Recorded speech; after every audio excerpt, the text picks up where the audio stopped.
Hello, everyone, and welcome to the Got Mental Health Podcast. I am your co-host, Rachel Cove. I'm the owner of Transformational Solutions, a life coaching business that specializes in addiction, trauma, and self-destructive behaviors.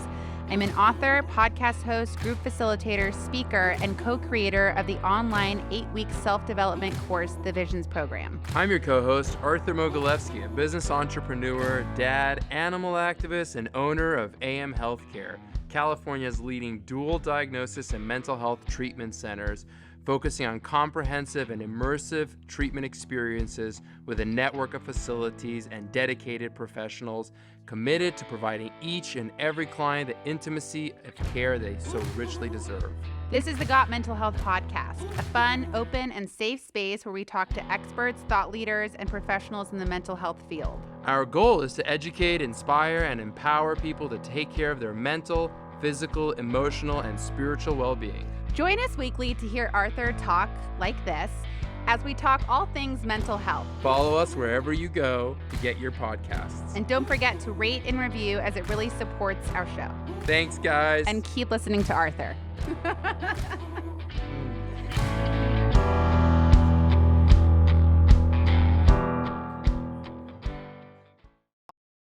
Hello, everyone, and welcome back to the Got Mental Health Podcast. I am your host, Rachel Cove, along with my co-host, Arthur Mogilevsky, Rachel. Thank you, Arthur.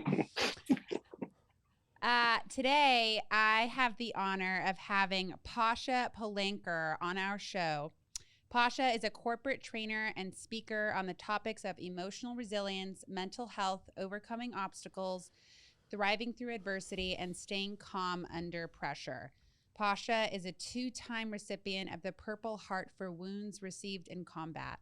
He is credited with saving the lives of 15 soldiers by confronting and stopping a suicide bomber in a face-to-face altercation.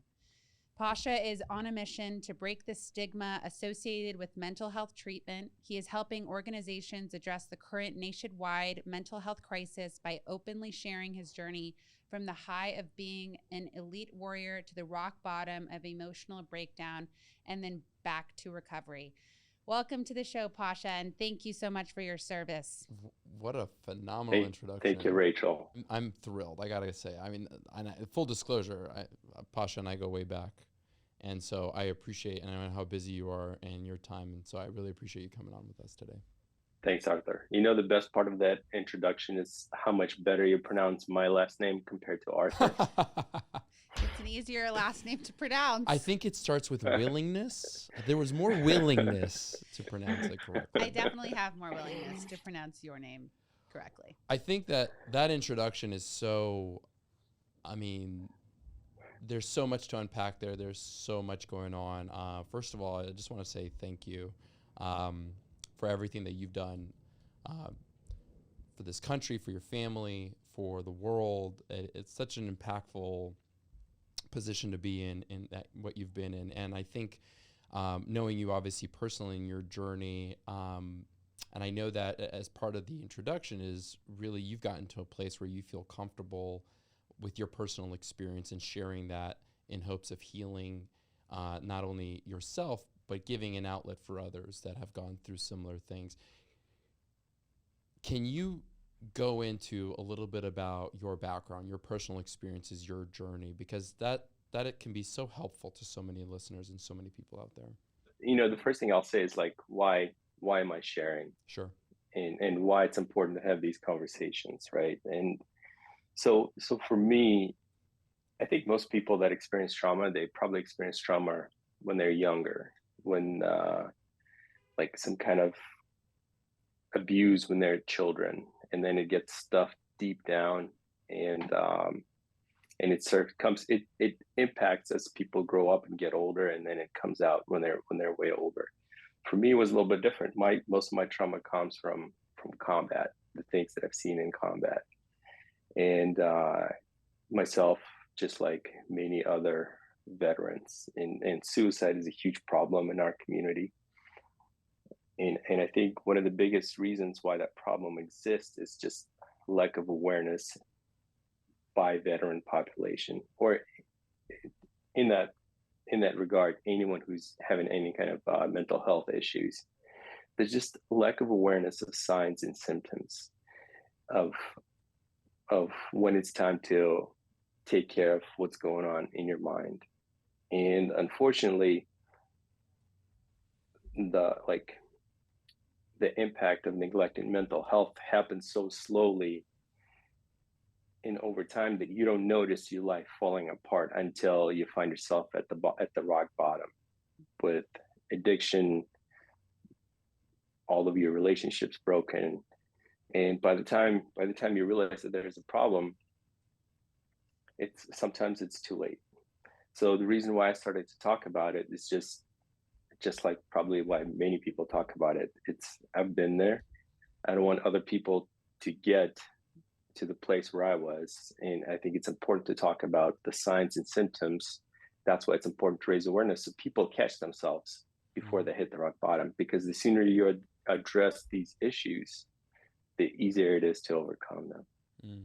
And so, like a parent talking to their kid about sexual abuse, trauma, relationships, all these things, you have these conversations with your kid. No, I wish I did. I would not have. Well, actually, at this point, I wouldn't change anything.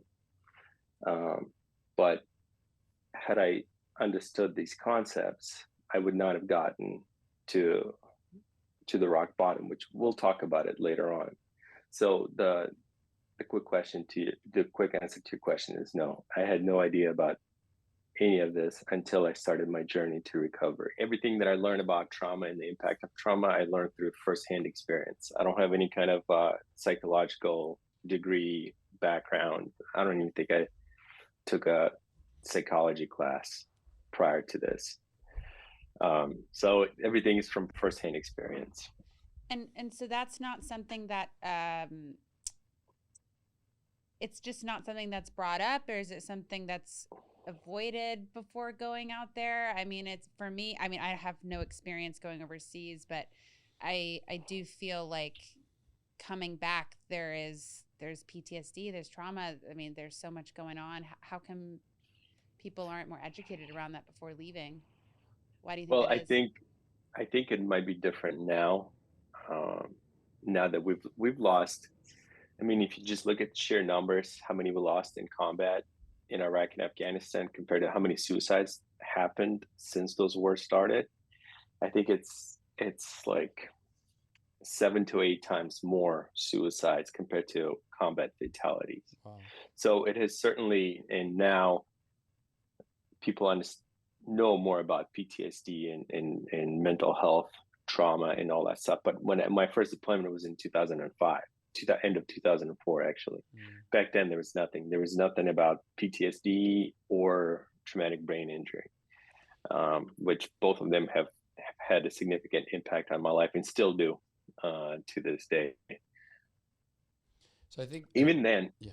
Go ahead, Pasha. No, I just want to say, like, even when service members are talked to about trauma, about PTSD, about mental health, most of us tune it out.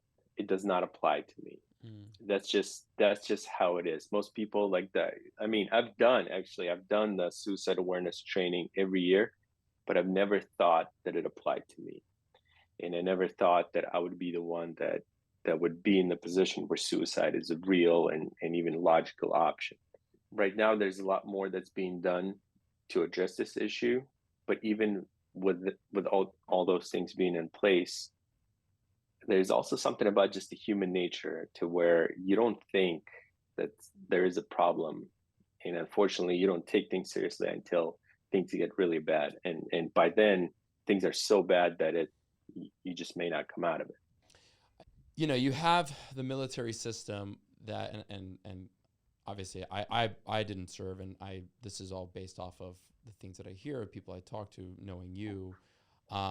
You have a system that tries to create a soldier, an individual, somebody that can go into such a scary situation, such a difficult situation, without fear, without stress, without anxiety, without a looming fact that I'm going to have a traumatic experience from this, right? So you understand where the government's, not just the U.S. government, but any country, they have to put you in a mental position to succeed in a very, very difficult situation. And so, you know, like a parent talking to their kid about sexual abuse, trauma, relationships, all these things, you have these conversations with your kids prior to them experiencing that so that you can expose them, be truthful, be honest with them. Our government's in a position to be able to do that, honestly, with the situations that are created.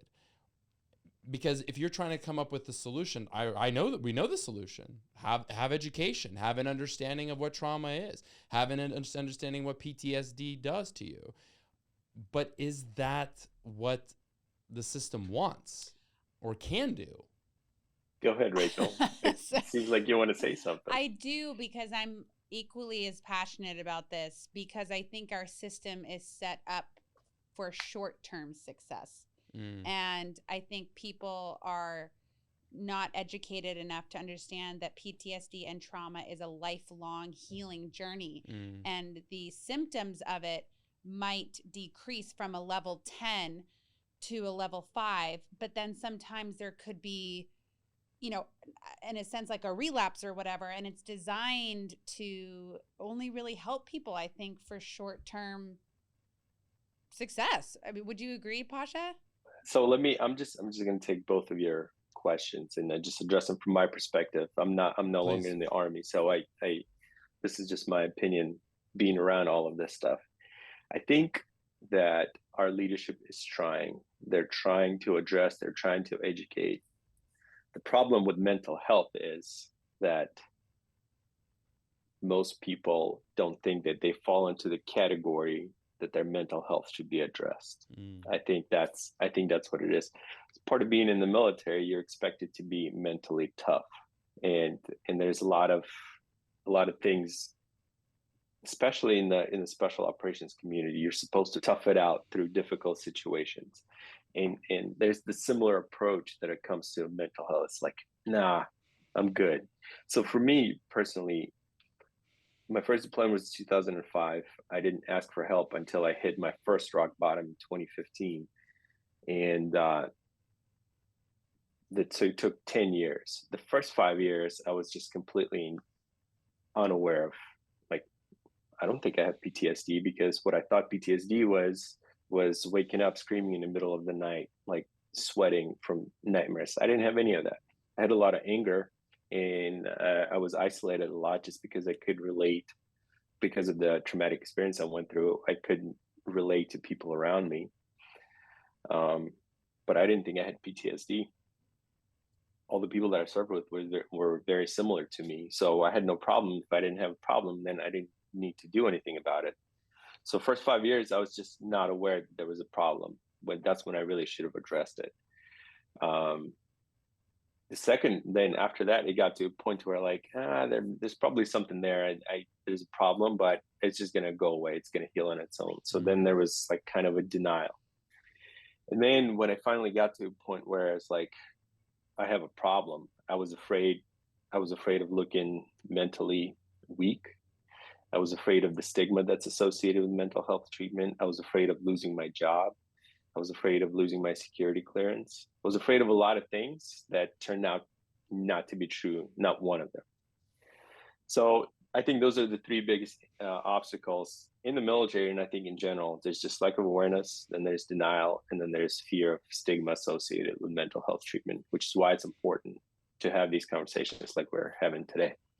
Do you find that it's more difficult for men returning versus women returning, because in our society it's just more socially acceptable for women to openly discuss emotions? Your question about, is it more difficult for men Correct. to address? I think it absolutely is. And obviously I'm biased because I am a man, but I think men, specifically like men who see themselves as being strong, it's very difficult to talk about feelings, and it's not easy to be vulnerable.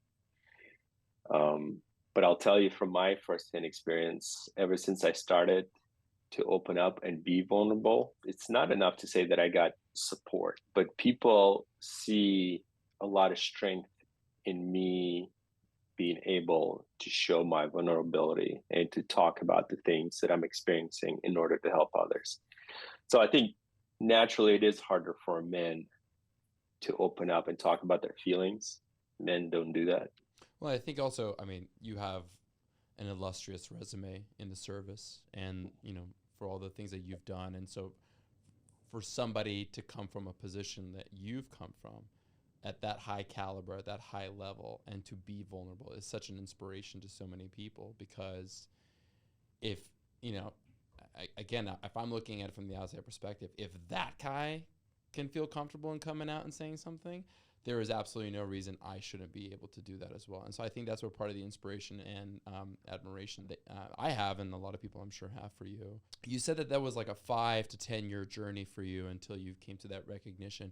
For a veteran or an active duty individual listening to this, what inspired you to change? Can you pinpoint the moment where you said, fuck this, I got to move? Well, so I had two. Well, it was hitting rock bottom. I did it twice. I hit a rock bottom in 2015. So my first trip to Iraq it was tough. There was I experienced a lot of things that a typical American citizen would not, right? It was common in combat, but even in combat, there's a few things that happened to me that just very few people get to go through. But I would routinely see death like on a daily basis, because the job that I was doing there was responding to any roadside bomb, whether it's pre-detonation or after detonation. And a lot of times we would show up to a scene where there's a large truck bomb would blow up in a crowded market, and there's 150 people dead. And dead, when they're dead, they're not just like a dead body. There's body parts everywhere, and there's chaos that comes with it.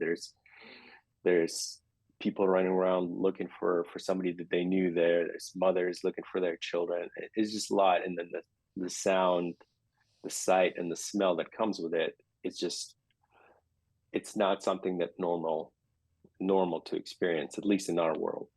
And then for me personally, I had a face-to-face experience with a suicide bomber where he was going after me. He was in a vehicle. I was in a vehicle. I was in a gunner's position on top of the machine gun. And he got so close to me that the only option I had was pick up my rifle, lean over all the protection that I had at the top of the vehicle, and engage him. But right before that happened, I went through this whole process of, it's like, that's a horrible idea. So, like, I would leave all my security and all my safety, like any chance of me surviving this thing. But then I felt this anger, unlike anything I've ever experienced, just take over me and drive me to action. And that's when I took the action that I did, and I ended up engaging him and stopping him just enough for us to pass him. And then there were people recording the whole incident on video. And then they're the ones that detonated. But by the time they detonated, he was like 10 feet away from me, which is still massive explosion that happened. But I survived, and everybody else survived, and everybody else, and we all survived because of my anger. That anger saved my life on that day. The problem is, once that door opened up inside me to that level of anger, it never closed. So in that 10-year span before I hit the rock bottom, that anger would impact my life. At first, it was not a big deal because it didn't really affect anyone outside of like the few road rage incidents that I had, or like I almost got into a fight on a plane because some guy kept kicking my chair, right? And I lost it, and I did things that I shouldn't have done, like threatening to kill a guy in a plane at the top of my lungs, right? It became a story, and Boris was sitting right there next to me, and actually his expression on his face is what brought me back to reality, where I shut up in the middle of the sentence, turned around and sat down. The guy didn't kick my chair anymore, so that's one good thing that came out of it. And I didn't get in trouble. And that was a big time red flag, but I didn't pay attention to it because I didn't know that was a red flag. So incidents like that kept happening throughout that 10 years. And in the first couple of years, it was not a big deal. But then once I got married, started to have kids, what do you think that anger went to? It went to my kids. And once it started going on to my kids, now I was doing things that I would feel guilty about. And it got to a point where I couldn't be around my kids. And so I would isolate myself. And then I would isolate myself and get a couple of drinks to get through that day. So every day my life would get just a little bit worse because, like once you start drinking, it starts affecting your sleep. Once your sleep is affected, you have less energy the next day. So then that fuse is even shorter. So over 10 years, my life was just completely falling apart. And then I saw my anger in my kids. So that was my turning point. It's a really long way to answer your question, but that was my turning point. It's like, I need to do Yeah. something about it because now I'm passing down my symptoms to my kids. So that's when first time I went and I reached and I asked for help. And that started my journey to recover.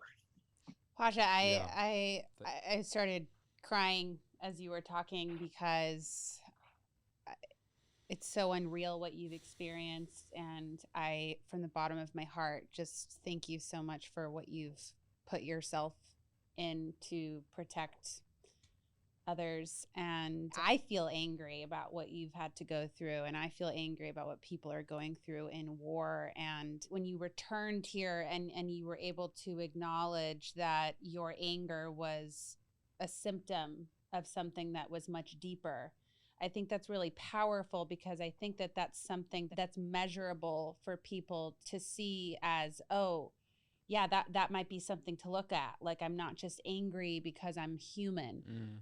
Why is my ability to react so different? Why do I get so violent or hostile when someone looks at me wrong, or when a sound is going off around me? Mm-hmm. And then your ability to see, wow, this is affecting my children.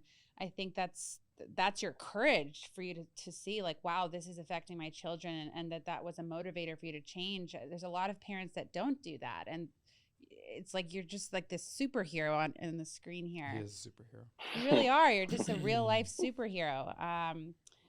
And I don't even really know what else to say around that. Yeah, no, I mean, it's very powerful once you come to a realization that whatever's on the surface is not really what's on the surface, and it goes much deeper than that. I think I'm sure, and this is from my own personal experiences, that was a very profound experience for you. I'm sure that was a bit relieving as well once you came to that conclusion and the willingness to seek help and change. Trauma, PTSD, especially in the past several years, has been, and rightfully so, a big buzzword, right? I think that the first hurdle and the first stigma is to come to realization that I need help for this, and I'm okay with getting help for this. The next step is finding an outlet that you are comfortable with and accessing that. Can you talk about that experience for yourself? Because and before you do, we live in a world where there is tons of treatment for trauma and PTSD. You can go through your traditional therapeutic routes. You can go through ayahuasca, psilocybin treatment, ketamine treatment. You can go through EMDR, somatic experiencing. There's so many forms of treatment. And I think it can become overwhelming at times because people are trying to figure out, well, what's the thing that's going to work for me? What have you identified? And this is something that you continue to work on, but what have you identified through this journey of yours that has worked for you and other people might have access to that? So the first thing that I did is, like, when I asked for help, is I started to do therapy. And that was something that was vital to me, just understanding what's happening with me. I don't do therapy anymore. So even though I still have things that I live with, I feel like I got everything I needed from therapy. Um, so therapy, and I started medication. I forget. I think it was Zoloft that I was on for some time, but I don't think it had any kind of impact on me. I know there's a very small percentage of people that are not impacted by that type of medication, and I think I was one of them. So I was on it for a while. I got off just cold turkey, no impact on me. And then a couple of years later, I tried it again. I didn't feel any kind of impact. I got off cold turkey. So, but those are two things that I tried. And then another thing that I did was stellate ganglion block procedure. Have you guys heard of it? Is this the injection into the amygdala? Yeah, Yeah. in the neck. In Yeah. the neck. My Dr. Mulvaney, Sean Mulvaney, incredible guy. He started as a SEAL officer, then became a flight surgeon in the Army.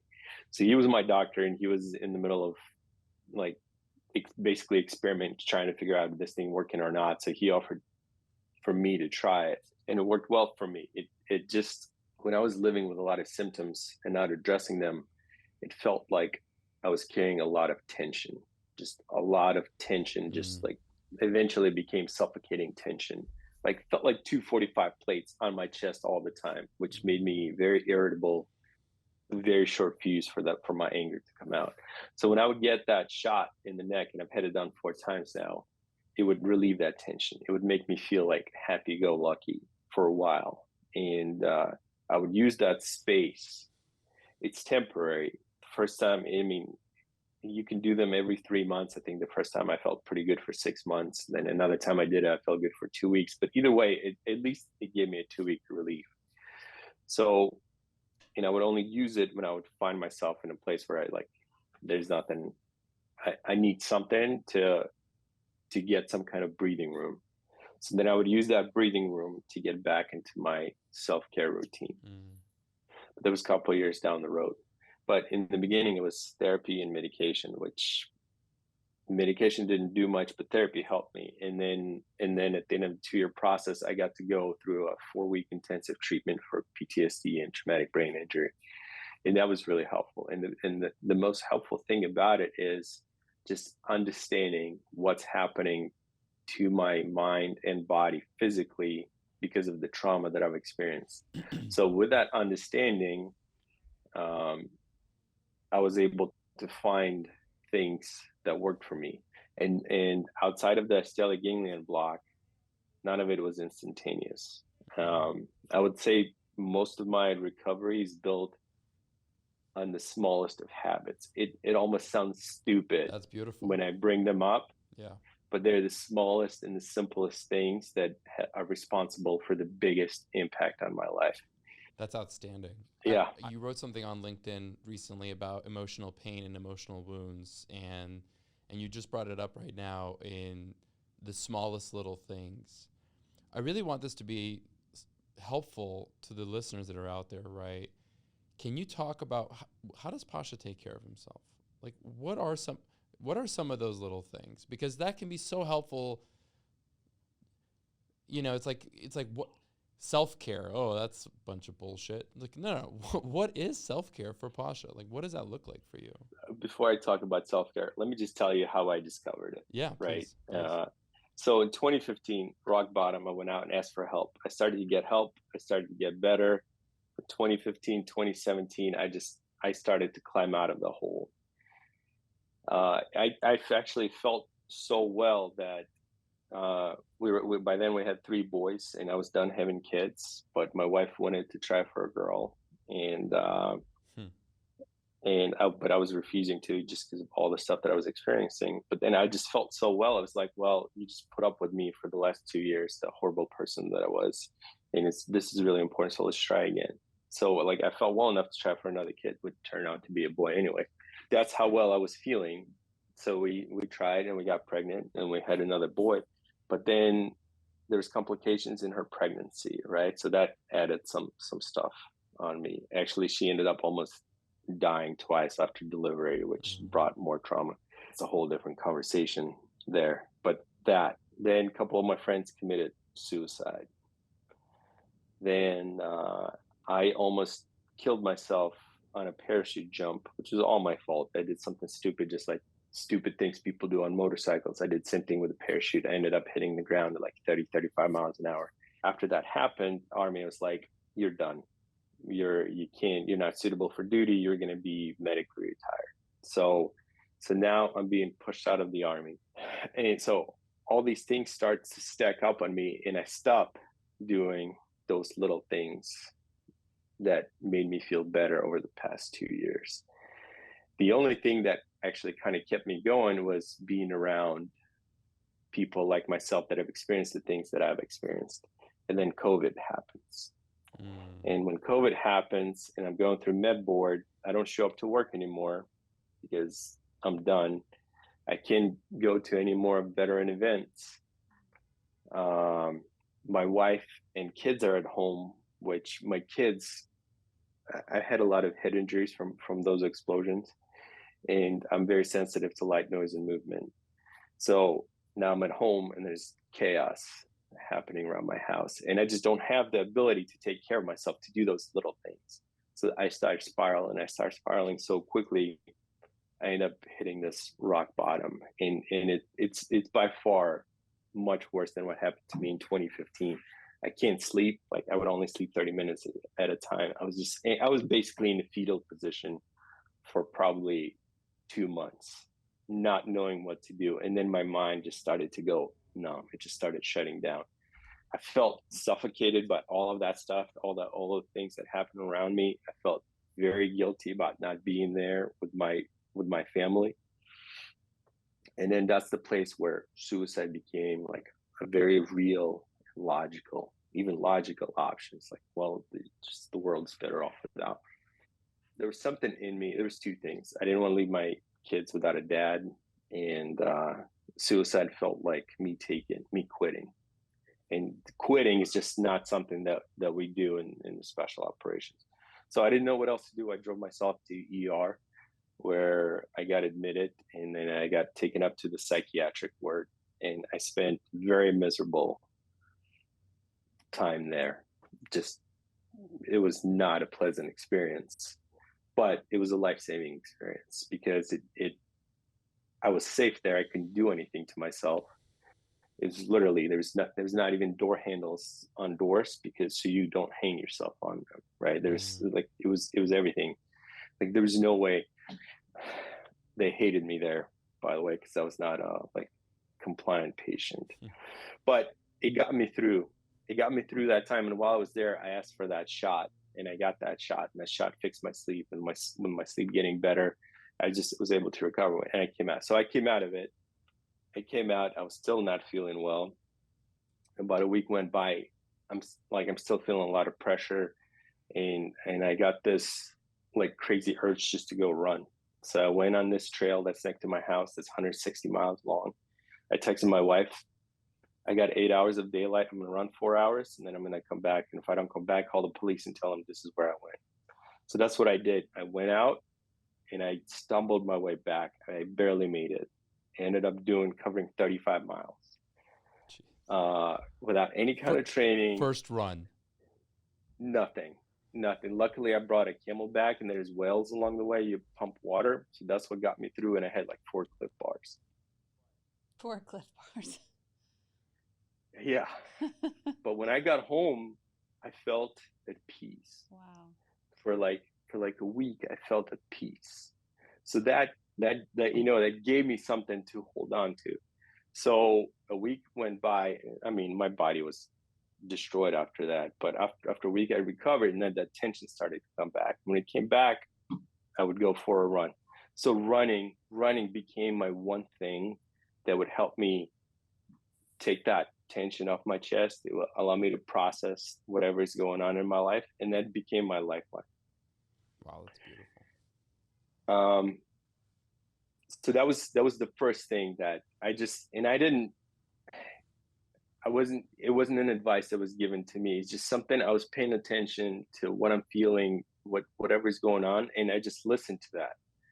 And I went out and I did that. So that was the first thing that I did, and became a little thing. I don't run crazy stuff. Like, I don't run like crazy anymore because I don't need it.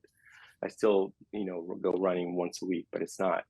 He just does a full marathon. The same as he doesn't do 2 marathons. He just does a full one. Well, actually, I've never done a marathon, but last year I did a 50-mile race. I got embarrassed, but I finished. Wow. I finished it, and now that box is checked. I don't do any more of that stuff. So my wife and I, we did this like 10K run, and I posted it on Facebook, and Pasha commented on it, I believe, and he was like, hey man, we should, like, it's awesome, like we should do a run together or something like that. I'm like, and in my mind I'm like, dude, I don't think I would be walking. You'd have to carry me for the level of running that you do. Like, I was like, maybe one day we'll get there, but I mean. Have you heard of a book called Tribe? Yes, young, right? Yes. I have. Okay, I read that book and finished it so quickly because of how much I got from it. And I wanted to know if you agreed with his philosophy on, so it's called Tribe. And what I took from it was a lot of people who are veterans return home and they miss this sense of brotherhood, camaraderie, community that they had with the people who they were serving with overseas. That part of the pain and the trauma is that they don't feel like they have that brotherhood anymore when they come back here. And I was reminded of that when you said, I didn't feel like I had anyone to relate to. I mean, how could you, with what you've gone through, to relate to someone who's just walking down the street going to get a Starbucks coffee? Yeah. And so I think that is one of the most important things that people need in their recovery and healing and mental health, is this sense of community and brotherhood. Yeah, tribe and belonging, absolutely. Um, and that's actually that's where jujitsu comes in, right? We talked about it earlier. That's a great way to build a tribe where you're like sweaty, dirty, nasty, like So sweaty. yeah, So yeah, smelly. yeah. It was smelly, everything, but you're in that misery together, and that's where you build the strong tribe bonds. Uh, so jujitsu is one of them, but the one that really worked well for me was skydiving, jumping, Fast tracks. fast tracks. Talk about fast tracks. Yeah. So in 2015, right, when I hit my first rock bottom, they took me off deployment status. I couldn't deploy anymore, which is a big hit to my identity. So then jumping became my thing. Like it gave me some meaning. So I started to chase jump numbers so that I could become a skydiving instructor for the military. It's a military free fall instructor. And I did that. I accomplished that. But then when I was being pushed out of the army, again, that part of me is now gone. And I was searching for something else. And I found this a jump team that did these like jumps into big time events. I was at a college football game where I saw them jump in with these huge flags, like 1,100 square foot flags. And they got my attention, and I got to meet them, and then eventually try out for the team, and I became a part of the team. And when was it? It's probably like 3 weeks ago when I was back home in LA, and I got to jump into the Rose Bowl. Oh yeah, I can't believe I missed that game. I was so pissed I wouldn't go. That's incredible. Yeah, so I got to jump into the UCLA versus Stanford football game, and Boris was my brother. Boris was there, and my mom was there, and they got to see me land on the field with this huge American flag. That's amazing. But that team is my new tribe, which is it's filled with patriotic Americans, and I think probably like 70% of the team are veterans as well. That's beautiful. Have you seen the new film that just came out with Jennifer Lawrence called Causeway? No. So she plays a war veteran, and she had a very traumatic brain injury. She came back to the States, and she, as soon as she spent the time healing, all she wanted to do was go back. And I'm really curious about that. How one who has experienced such horrific brain injury, emotional trauma, like terrifying experiences where your life is in danger, why does one want to go back? Is it to serve? Is it what you just spoke to? My identity is attached to this. What do you think that is? Oh, it's very common. It's not just the movie. It was so common, like especially when both Iraq and Afghanistan were going full swing. Everybody who has served there and they would come home, everybody would want to go back. And there's few reasons for that. One is there's a lot of meaning in serving your country and being there where things matter. But one of the things that people don't understand is life is a lot simpler in combat than it is back here. There's nothing there except for the mission, being there with the people that you love and trust in that moment, and doing things that are for your fellow American soldiers, warriors. There's just a lot of meaning and simplicity there. There's none of the Pay your you know, property tax bills. yes, there's no errands to run. There's nothing. There's none of that stuff. It's very simple. It's simple in one way, obviously, and complicated in another way. But that you don't feel that complexity until you step away from combat, because whatever you experience in combat, it becomes the norm for you, and you almost start craving. I feel like it's almost like eating spicy food. It's like people who don't like spicy food, it's like, oh, that's horrible, it's stupid. Like, why would you do that? But if you love spicy food, it's like you're craving that. I think same thing is with the experience in combat. There's something intoxicating. You don't ever feel as alive as you do when you're going out on a mission, on a patrol. So I think that character she played, it, there's a lot of truth to that. This is amazing, Pasha. Again, thank you so much for spending the time with us. What does Pasha's mission look like for the near future? You know, I'm trying to figure that out. I've been trying to figure that out ever since I retired from the Army.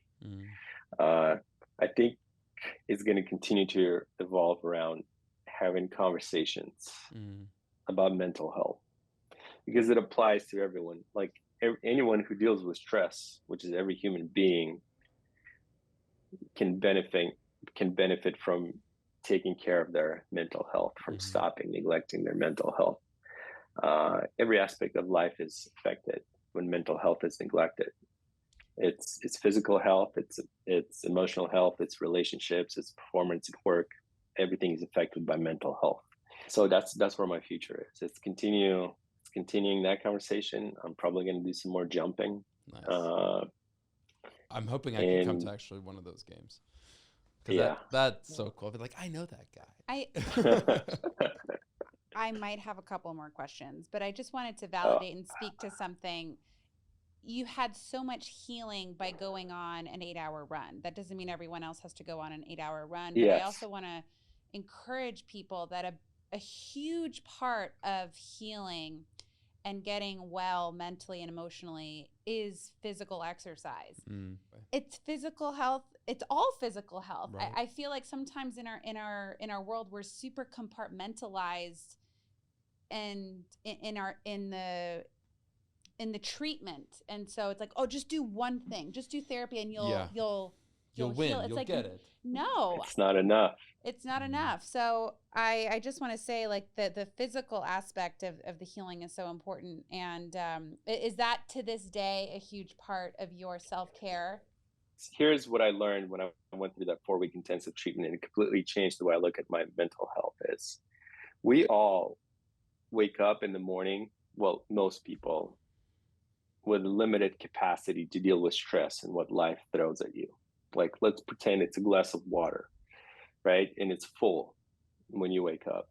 So as you go out through that day, you're drinking out of that glass as you're experiencing stress. By the time you get to the end of the day, most of the glass is empty and you're spent. That's when we are most likely to, snap at other people or satisfy our cravings or any of that kind of stuff that comes with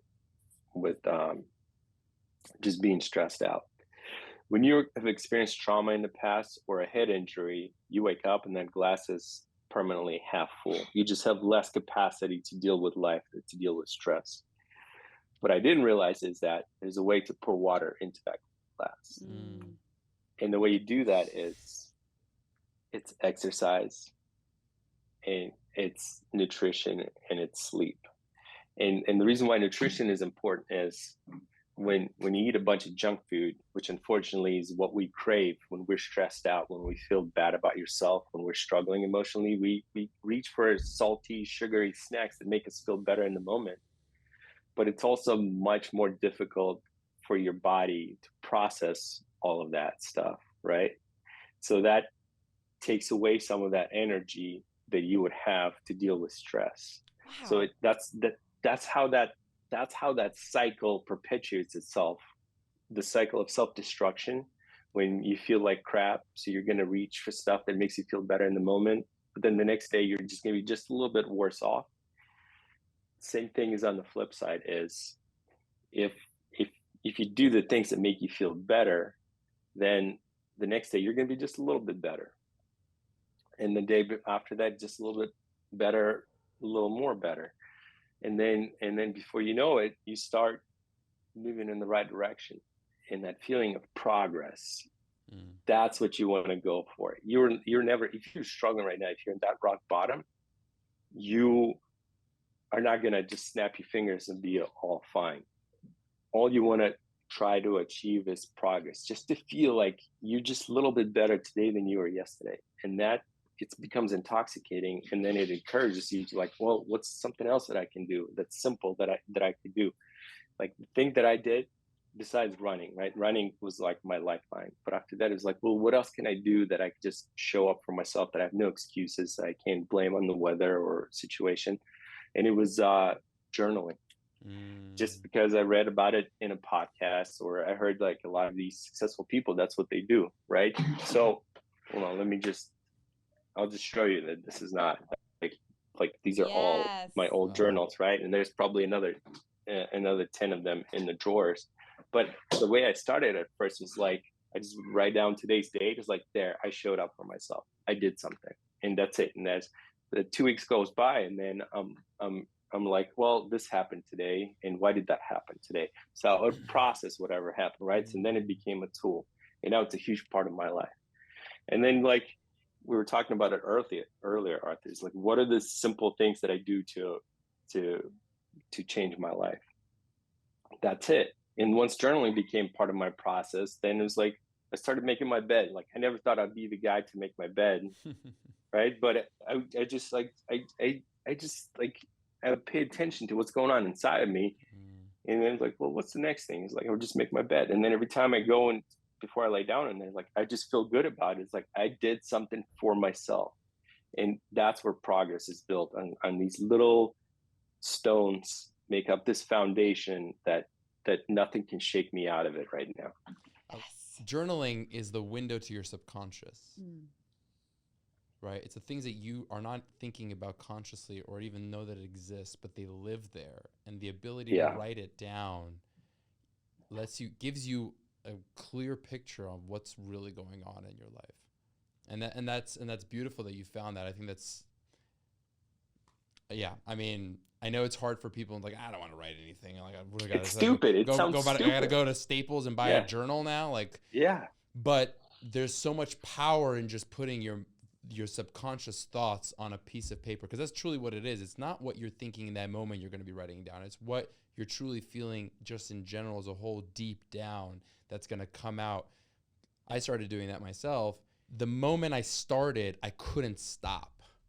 Like it just started flowing nonstop. And if you create that window and opportunity for yourself, even just a little bit, like you said, I just wrote down today's date.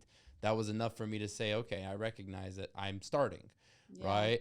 It just starts flowing because it's such a complicated thing. I've been an avid journal writer since I was a little girl, and with my own recovery from everything under the sun, it's been one of the most important things that I do for myself. And I often tell people this. I say, if you were in a relationship with someone and they ignored you, they didn't say hi to you, they didn't make time for you, they didn't go on a walk with you, they never answered your phone call, they didn't ask you how you were doing, your relationship wouldn't work out. You would feel ignored. You would feel like you're not worth anything. And so if we don't have that with ourselves, we're going to have the same effect. I'm not going to think I'm important. I'm not going to think I'm valuable. How I treat others with love and respect is how I need to treat my mind, my body, and my soul. And journaling, I know it sounds so simple, but it really works. It really works to just ask yourself, how are you doing in this moment? Yeah. So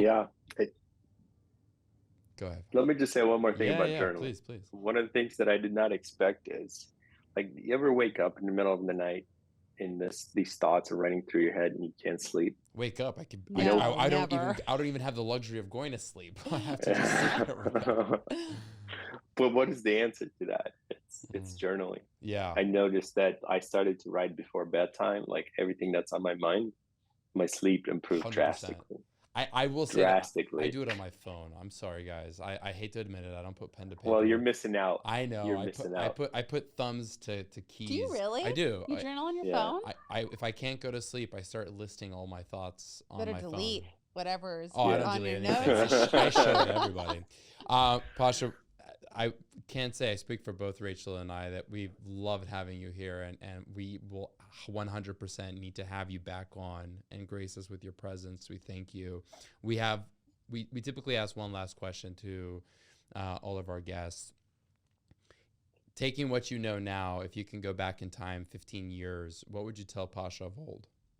All of the answers, whatever problem you got going on, all of the answers are in here. They're inside. They're inside. Take the time to pay attention to what's happening inside. It's as simple as that. Beautiful. Listen to yourself. Yeah, find yourself, listen to yourself. Everything's inside. Like, don't seek validation from other people. Everything is inside. And I mean, I've been recognized, I've been accomplished. Like, I met with the president. None of that is the answer. All of the answers are here. I want to add to that. That goes for anybody. Yeah. That if you this constant need to be admired by the surroundings rather than truly love yourself for who you are. I've just recently come to that realization in my own life. And I love the fact that you said that. That is such a powerful thing, because it doesn't matter what anybody else thinks about you. It doesn't matter all the material things you get from being who you are. What matters is that you are who you are and you love yourself for it. It's not easy to just love yourself for who you are, right? That's not, get to know yourself. Get to know yourself. And the way you get to know yourself is paying attention to what's inside of you. That's what I've learned. And that's what made the biggest impact on my life. And it doesn't matter all the stuff that I've done in the Army.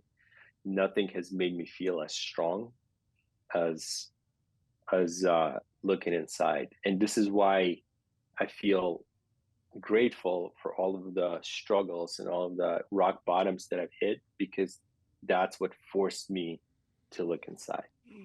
Oh my God, Pasha, thank you so much. Truly, I really feel so grateful to have this conversation with you. And you've just reminded me, and so many people, just the importance of the simple things. Do the simple things and you will change. You will see progress. So thank you again for what you've done for me, this country, this world, so many people. Thank you for your courage, your bravery, and your service. Thank you, Arthur, for introducing us and to the world.